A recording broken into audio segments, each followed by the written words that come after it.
Hello, c'est le Calao, c'est Pierre du CBD Shop Calao.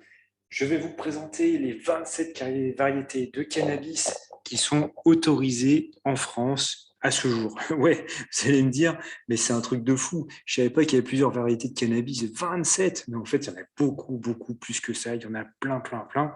Et bah, ça va probablement vous poser comme question, mais alors, comment est-ce que je peux être sûr de ce que je consomme? Est-ce que la variété de cannabis issue du CBD que j'utilise, est-ce qu'elle est légale ou pas, et comment est-ce que je peux me renseigner, et quelles sont les propriétés de différentes variétés de cannabis. Ben, on va rentrer un petit peu dans le détail de tout ça. Suivez bien la vidéo jusqu'au bout et n'oubliez pas de cliquer pour vous abonner à la chaîne du Calao CBD en cliquant sur la petite cloche en bas de la vidéo pour pouvoir avoir une nouvelle vidéo une fois que nous les aurons publiées, pour pouvoir vous renseigner de plus en plus sur le CBD, et puis pour être notifié lorsque nous serons en live pour répondre directement à vos questions avec Pascal, le sommelier du CBD. Alors concrètement, la réglementation, c'est quoi? C'est un arrêté du 22 août 1990. Ouais, ouais, ouais, vous avez bien lu, 1990. Vous vous rendez compte depuis combien de temps il y a une réglementation sur les variétés autorisées pour cultiver du cannabis en France? C'est un truc de fou quand même, hein. On a l'impression que c'est extrêmement récent et en fait, ça remonte à loin. Alors oui, vous me direz, c'était principalement pour cultiver du chanvre pour faire du textile, bon, c'est vrai, mais n'empêche qu'on parlait déjà beaucoup de cannabis à cette époque. Donc, ce qui est autorisé, c'est le cannabis sativa. Donc, c'est une variété déjà de cannabis. On va rentrer dans le détail juste après. Ça s'est décliné dans l'article R 51 32 86 du Code de la santé publique, voilà, qui reprend d'un point de vue réglementaire cet arrêté. Et puis, vous allez vous rendre compte qu'il y a deux types en fait de plantes de cannabis, les monoïques et les dioïques. Alors, qu'est-ce que ça veut dire que c'est bestiole, monoïque, dioïque? En fait, c'est assez simple. Monoïque, se reproduisent seuls, il n'y a que des femelles, et dioïque, il y a mâle et femelle. Et en fait, vous avez tous entendu parler de la Sinsemilia, qui est en fait une plante phare du cannabis parce qu'elle a une très très belle production. C'est une plante exclusivement femelle et c'est pas pour rien. On élimine les plants mâles quand on fait une culture. Donc les monoïques, évidemment, c'est là où il y en a plus. On ne va pas rentrer dans le détail de tous. Je vous ai mis les principaux qui sont autorisés à la culture et qui ont des intérêts particuliers. On verrait ils ont des noms parfois assez poétiques, hein. Delta, Fedora, Félina. La Félina, elle est française, hein. Elle est très intéressante parce qu'on peut vraiment contrôler le taux de THC à l'intérieur. Le THC, c'est la molécule qui fait planer. On peut vraiment contrôler ça. De même que la Epsilon, qui est très résistante à toutes les maladies qu'il peut y avoir.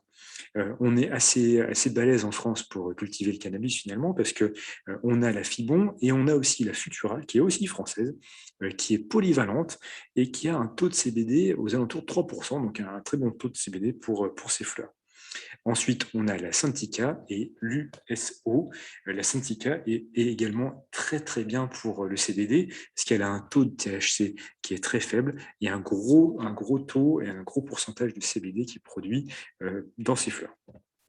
Ensuite, on a des variétés dioïques, donc là, les gammes sont quand même plus restreintes, mais j'aime bien les noms. La Carmagnolia, qui est quand même assez rigolote, celle-là, elle est italienne, elle a un rendement qui est très supérieur aux autres, donc c'est pour ça qu'on la conserve par rapport au monoïque, elle est très intéressante. Elle a un taux de CBD qui vous entoure 10%, ce qui est vraiment énorme pour du CBD naturel, et en plus, autre avantage, c'est que ce plant de cannabis pousse dans les zones tempérées, donc c'est vraiment un plan qui est très intéressant et c'est pour ça qu'on a conservé ce dioïque et qu'il y a des producteurs qui y sont très attachés. Ensuite, on a le dioïca. Donc là, vous remarquerez que l'inventeur de cette variété, il s'est vraiment foulé pour trouver le nom, un dioïque, dioïca. Il a dû se dire, bon allez, j'ai créé ma variété, le nom, on va pas se saouler, je vais mettre un nom provisoire, et puis ils ont dû garder le nom provisoire, je pense. Ouais, il est quand même intéressant celui-là parce qu'il marche bien dans les régions chaudes et il a un très fort rendement. Et puis, je vous ai mis à titre anecdotique la Fibranova qui, elle, est plus cultivée, comme son nom l'indique, pour faire des fibres et pour faire du textile. Alors, une fois qu'on a ça, comment est-ce qu'on consomme le CBD? Je vous conseille de la manière la plus naturelle possible. Donc, on a différentes variétés de fleurs. Vous pouvez aller consulter sur la boutique du CBD Calao Shop.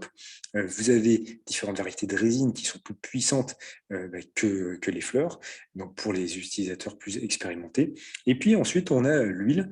l'huile de CBD qui est un extrait qui peut aussi avoir un mode d'action très très rapide et qui peut être utilisé à la fois dans les boissons quand l'huile est hydrosoluble et à la fois dans les préparations culinaires. Donc vous pouvez aller sur le site du CBD Calao Shop, nous vous offrons le guide de recettes avec du CBD et vous verrez que ça peut changer tout dans votre quotidien bien-être. On a des garanties très fortes parce qu'on trouve n'importe quoi sur le marché et ça nous rend vraiment malades. Donc c'est pour ça que pour vous, on passe énormément, énormément de temps à sélectionner des produits 100% bio, 100% français et au juste prix, 100% éthique. Vous avez à disposition les analyses de laboratoire. On connaît tous les producteurs, toute la chaîne de production de A à Z pour vous garantir les qualités du produit sans pesticides et sans résidus de métaux lourds notamment, ce qu'on peut retrouver dans beaucoup, beaucoup d'autres boutiques qui se fournissent un peu dans des endroits un petit peu louches. Et derrière, tout est à votre disposition. Jusqu'au mode de paiement, on utilise un site qui s'appelle Paygreen pour les paiements, avec une partie qui est reversée pour l'environnement et pour des activités solidaires. Je vous dis à très très vite sur le site du CBD Calao. N'oubliez pas de vous abonner. Ciao, ciao.